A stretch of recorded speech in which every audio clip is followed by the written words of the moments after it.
Okay, so Joe Joseph here, along with Melissa Dykes, and we're going over this video of the Code Conference in 2016 with Elon Musk. And what's really freaky about this, Mel, is the title. We are already cyborgs. Great.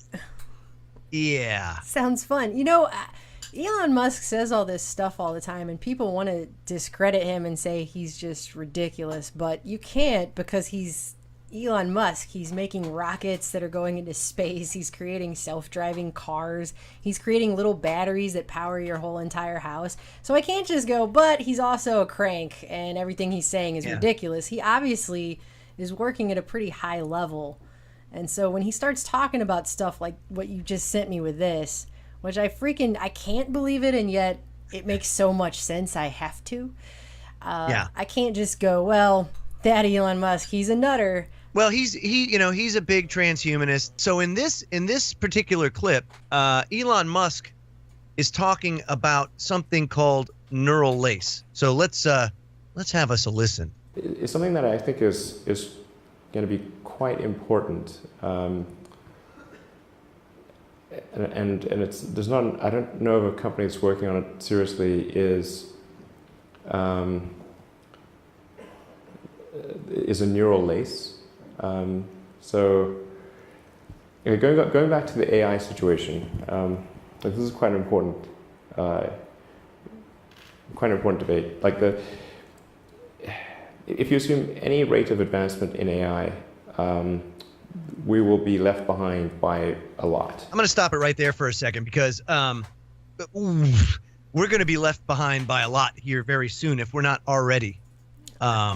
It's go ahead. Oh, I was just going to say, not to mention, even when he starts, he says this is very important, but you can tell already that he's being very careful about what he's talking about.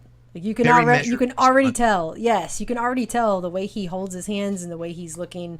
It's kind of fidgety with the chair. I mean, it's almost, this topic makes him very nervous. A lot of the comments talk of, he's trying to dumb it down, so he's talking to these hosts that really don't know what they're talking about, or they don't know what he's talking about, and this guy's brilliant and everything. No, these are measured responses. He's being very careful about what he's saying. And that's what's important to gain here as you go forward, is what does this really mean? And so then we could be in, benign situation, but even the benign situation, if you have if you have ultra intelligent AI, we would be, so far below them in intelligence that it would be like, a pet, basically. Pet, that's what I was thinking. Like a pet. Cat. Like a cat. It would be like a house cat. Yeah, it would be like the house cat. Right. Why do people think that's funny? And it's not the end of the world, That's a very good idea. A good question. I don't know why people would think that's funny. Ha ha ha ha. We'd be house cats to robots. We're gonna be like cats. Yay! And that's the benign situation. Oh goody! I don't know why that's funny. I guess I guess when people say that, they think they're joking. He's not joking. He's not joking at all. No. Well, sort of pet. I've seen the movie. It could be. Yeah. It could be. Honestly,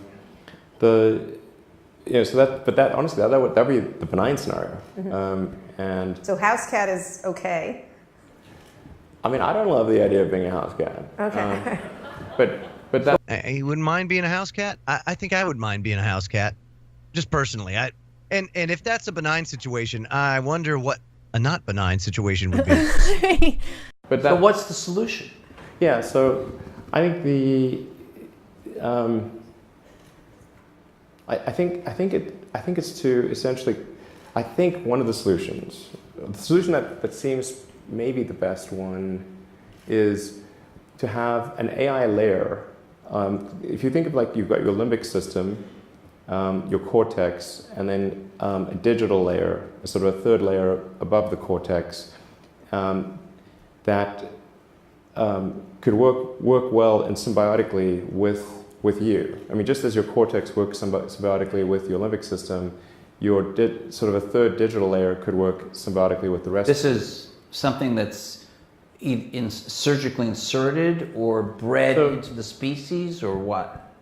The fundamental limitation is input-output. So We already have, we're already a cyborg. Yeah. So you've got your reptilian brain, your limbic, and your cortex. The reptilian brain is your survivability and reproduction. Your cortex is like the logic center. So your logic center is always trying to find a good reason to do something, you know? And then the limbic is your emotional response that says, I made a good decision. Oh, that feels so good.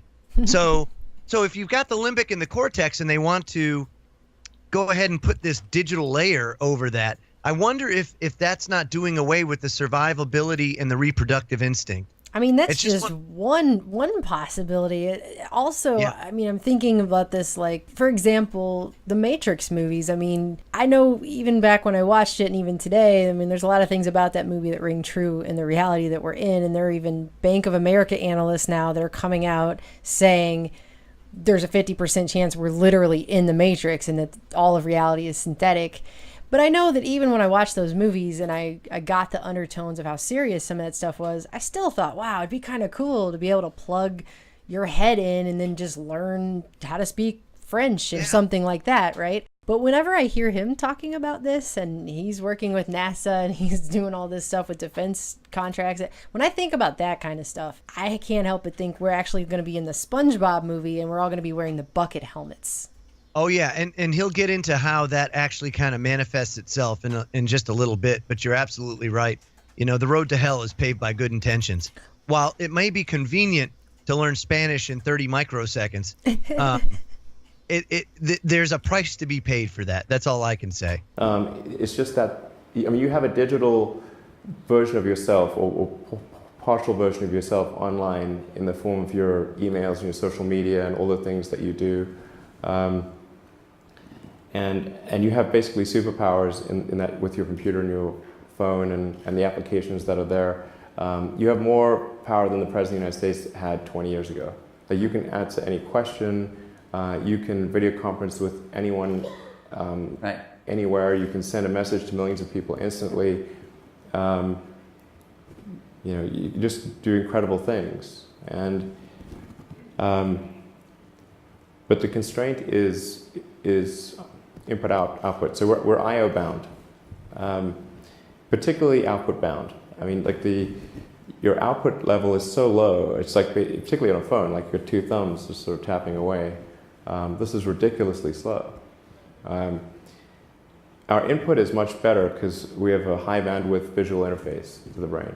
Like our eyes take in a lot of data. So there's many orders of magnitude difference between input and output. So mostly, effectively merging in a symbiotic way with digital intelligence revolves around eliminating the I/O constraint. So it'd be some sort of direct cortical interface. Because nothing bad is going to happen from having a direct interface like that. No one would ever hack your brain or anything, right? Oh, no, absolutely not. That would never happen. Yeah, because there's no people out there that would take advantage of the situation. See, that's my problem. That's my problem. Is that, okay, input, output, all this kind of stuff. Okay, that's a problem. Okay, I got you. I'm tracking. But what kind of safety measures are being put in place, you know? None. And exactly. I mean, here's the thing. He said benign, and he's saying that very nicely. But if you go and read some of the writings of other people who have talked about this, they're not going to... If the AI is smart enough, it's not going to look at you like a cat. It's going to look at you like your bacteria. You will be less than a cat. You will not be even on the level of the way a human interacts with a pet cat. It's not even going to be like that. So when he says that's the benign scenario, what he really means is that's the completely made up fantasy scenario that people hope will happen, but that's not even where we're headed at all. And so what he's basically saying is instead, we got two options. We can either become bacteria or we can merge with the AI system and make ourselves necessary to it symbiotically. Those are our only good. So he's saying the future's coming. This is what's happening. You have two options. You can either put this thing in your brain, which establishes this direct interface. If they even give you an option. If they even give you an option. Well, and that's the other thing I guess we were probably going to get to, is if they even give you an option. But I mean, if you go back and look at every technology that we've ever had, it's been weaponized first and given to us second. And so the NSA was spying on telegrams back in the day. Mail, the CIA was spying on people's mail. They've been spying on our phones probably the whole time since we've ever had phones. Probably the entire time, really. But definitely since World War II, I'm pretty sure just everyone. Blanket. I mean, the first thing they did when they launched a satellite, what did they do the very next year? Echelon. And they started spying on everyone. And this is what I'm saying. So all of these technologies go out. They come to us from the military-industrial complex. They come to us weaponized. We get them, and they're always used to spy on us. Why would something like this just be cool and fun? Like, all the people in the comments section think this is cool and fun. If you go look at the comments on this video. But where are all the people going, wait a minute, whoa, whoa, whoa. We're having our emails spied on. We're having our cell phones spied on. We're having our computer spied on. All of these things about everything we do, tracked and traced all the time and spied on. Why wouldn't this be the next step in that? I mean, DARPA's the one that's working on stuff like this. Do we trust DARPA? Does DARPA just want to provide you with really cool brain interfaces because they like you so much and they're just such a friendly, happy tech company that wants to walk around shaking everyone's hand and giving them a lollipop? No. So... It's your government god, that's basically what it is, and that's what they're creating. So when we're talking about the smart grid, you're saying not only is the internet, we're not only going to become part of the Internet of Things, it's not like but just the literally Internet. It's going to become a whole new construct. It's direct, a construct within a construct. Wow. Yeah. And you called it a neural lace. Neural lace. Neural lace, just so everybody knows, is politically correct. Okay, that's the politically correct term. And you'll hear why. That's the benign term. Yes. It's totally not Google Glass, right? No, I'm talking about something but it's like you wear it? Or no. Oh God, pause it. Yeah. Just can you pause it for a second? Yeah. What? Who are these people? They're like they. Not only do they not get it, but they don't even get what they don't get. Like, and he's like rolling his eyes, like, oh. Do you wear? Glass. Is it like Google Glass? Do you wear it? I don't understand. We're gonna be like a cat. What is this? Anyway, go ahead. No, I know it's they're crazy. ridiculous. They're ridiculous. It's almost like they're trying to dumb it down more so that he won't actually say anything. It's you remember Ghostbusters, the original Ghostbusters? Yes. And first movie I ever saw in a theater. Oh man, so at one point in time, Egon has like a salad. Or a strainer on the guy's head with all the wires on it. Uh-huh. And that's basically what I'm sure they're envisioning in their head. Yeah, do you wear it? No. Yeah, okay. Yeah. That and his eyes are rolling back. Yeah, that's it. That's what we do. Yeah. Nice. I mean, there are a few ways to approach this, but some sort of interface directly with your cortical neurons particularly. But doesn't that imply surgical insertion? Not necessarily. You could go through the veins and arteries because that provides a complete roadway to all of your neurons. Yeah, well, let me start by saying that's one delivery system that they could use. Let's remember, folks, that there's been a delivery system that's been in use now for quite a few years now. Of course, I'm referring to chemtrails. And one of the things that people really don't realize is that when you breathe things in, especially through your nose, the only thing that separates your sinus cavity from your brain is the blood-brain barrier. The blood-brain barrier. So if you absorb or inhale these nanoparticulates into your nose, you're effectively absorbing them into the blood-brain barrier, and they will go and attach themselves to your neurons. So that's one. It's a delivery system. So we're talking about nanodust. Nanodust, yeah, basically, which is already out there, and is a much easier way to distribute such a thing. And everybody goes to work every day. Everybody goes about their lives every day. Meanwhile, spray, because you really don't have a choice. It's not like we can say, why, I don't consent, and they're just going to stop. That's not what happens, It's never stopped them before. Yeah, because it doesn't affect your normal life, your everyday life. You just go about your business, doing your thing you're going to do. Meanwhile, we are already cyborgs. Oh, really? Yeah, it's really crazy. Your neurons are very heavy users of energy, so they need high blood flow. So you automatically, with your veins and arteries, have a road network to your neurons. Still some kind of surgery, right? Yes, but you could insert something, basically, into the jugular and have. It gets macabre, but it sounds really easy and. It doesn't involve. It doesn't involve, like chopping your skull off or anything like that. That's good. Yeah. And plus, you're not a house cat anymore. Yeah, and plus you're not a house cat anymore. So here's the thing, right? What if Morgellons disease was like the V1, the version 1 of this type of technology? Whereas if you do like some research into it, folks, and check out a video. It came out, I want to say like 2006 or so. It's called Silent Superbug, and it gets into what Morgellons really is.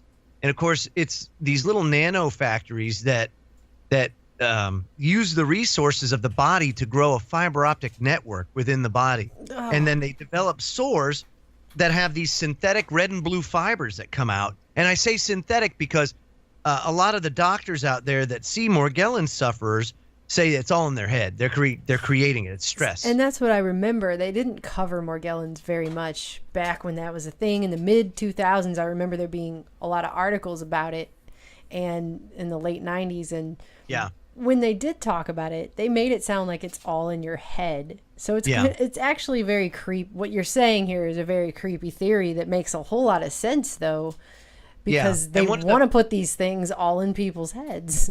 And one of the best resource sites for Morgellons is the Carnicom Institute. Clifford Carnicom has done amazing research over the past, 15, 20 years, all on his own. He's basically set up his own laboratory, and he does what he can to kind of bring to light what Morgellons is. He suffers from Morgellons.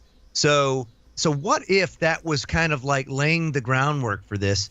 And now they've got it to where they call it a neural lace, but really it's just one of these types of like a nano fiber optic network that latches onto neurons and then spreads out like a tentacle, like with tentacles, and attaches and attaches and attaches until you don't even know that you have this in your head. And another thing that he has plans on doing is launching like 400 satellites into space, right? As part of the system that's going to run it. Right. Right. Yeah. So you know what you just said? Yeah, go ahead. It's the bucket helmet. Well, you mean like from SpongeBob? Yeah, it sounds like the bucket helmet. But you know what else actually? What's is, that? I watch a lot of these movies like The Giver and the Divergent series, not because I'm into teen sci-fi novels or anything, but because I think they hide a lot of stuff in there pre-programming the younger generations. You can find that stuff all the time. And in the Divergent movies, mind control is a huge part of that movie series. They actually had a mind control device that they were putting onto people, and it would go inside your spinal column up into your brain, and it would do that exact thing. It would latch on and attach out. And so they couldn't remove it once it was on someone. They couldn't take it out. But people were killing themselves and doing all kinds of crazy stuff because they had these things in their brain. And it sounds exactly like what you just described. Only difference is that's a movie and this is real life. Absolutely. And the thing to take away from this is they've already tested this on mice. So they know it works. It's just a matter of implementing it if they haven't already. Because why would he come out and say we are already cyborgs? I mean, why would he even mention any of it all? I mean, you can tell throughout the entire talk that he's very, like you said, measured. He almost seems nervous at times. He's very, he's at least very, very careful in choosing his words talking about this.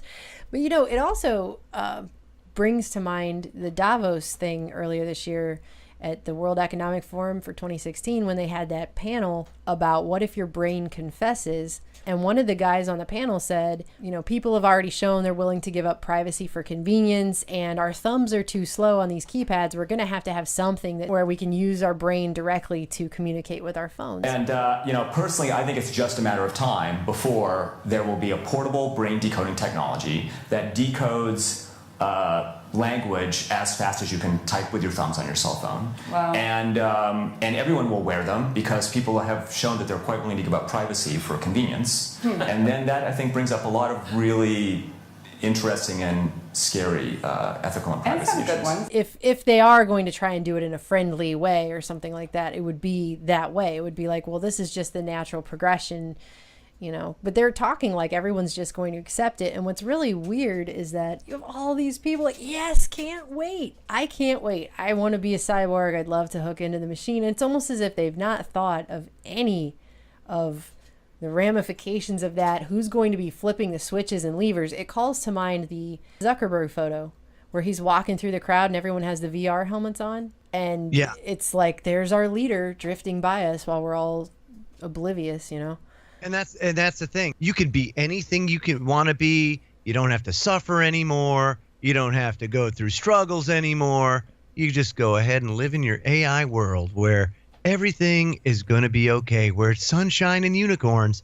And the thing is that, you know, that's not the way it ends up being. I think we should be very careful about artificial intelligence. If I were to guess at what our biggest existential threat is, it's probably that. I mean, with artificial intelligence, we are summoning the demon. You know all those stories where there's the guy with the pentagram and the holy water, and he's like, yeah, you sure you can control the demon? Doesn't work out. I take it there will be no HAL 9000 going up to Mars.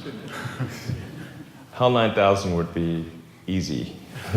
It's way more complex than, I mean, it would put HAL 9000 to shame. Yeah.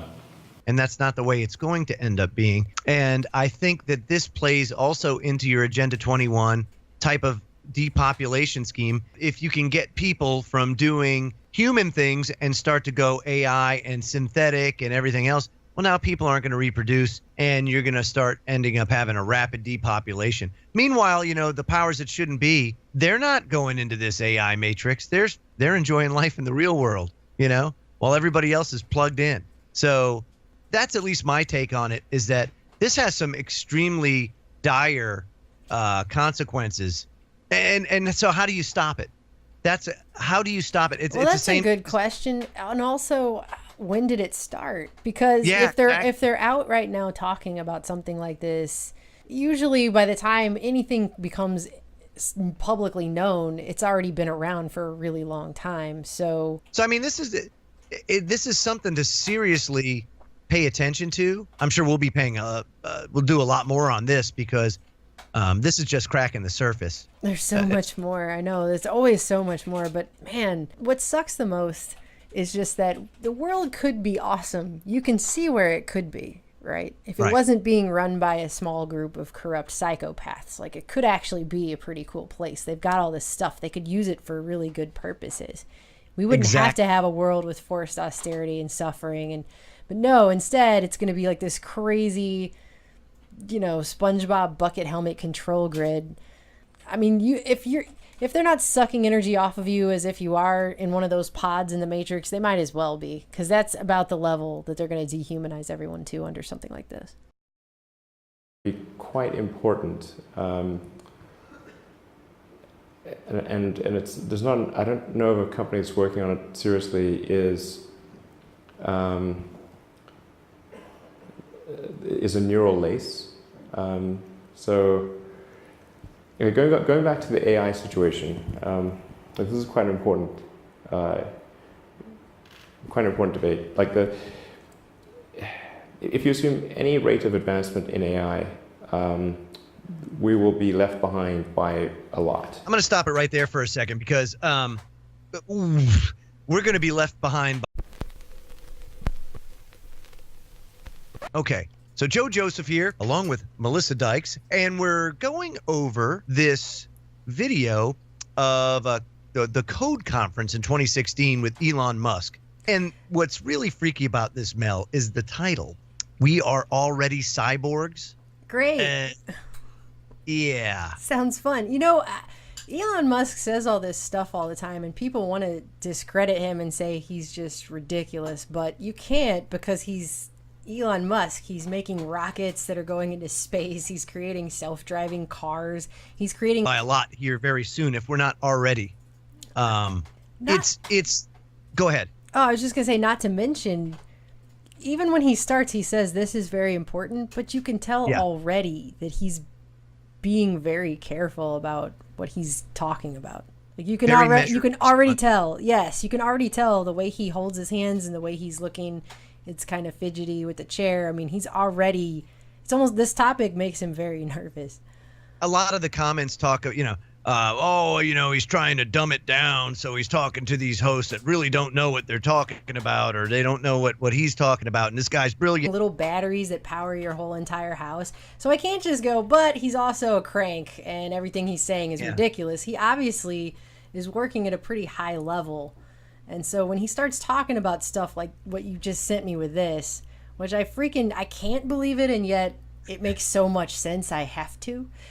I can't just go, well, that Elon Musk, he's a nutter. Well, he's a big transhumanist. So in this particular clip, Elon Musk is talking about something called neural lace. So let's have us a listen. It's something that I think is going to be. No, these are measured responses. He's being very careful about what he's saying, and that's what's important to gain here as you go forward. Is what does this really mean? And so then we could be in, benign situation, but even the benign situation, if you have if you have ultra intelligent AI, we would be, so far below them in intelligence that it would be like, a pet, basically. Pet, that's what I was thinking. Like a pet. Like a cat. Like a cat. Elon Like the a house cat. Yeah, it would be like the house cat. Right. Why do people think that's funny? And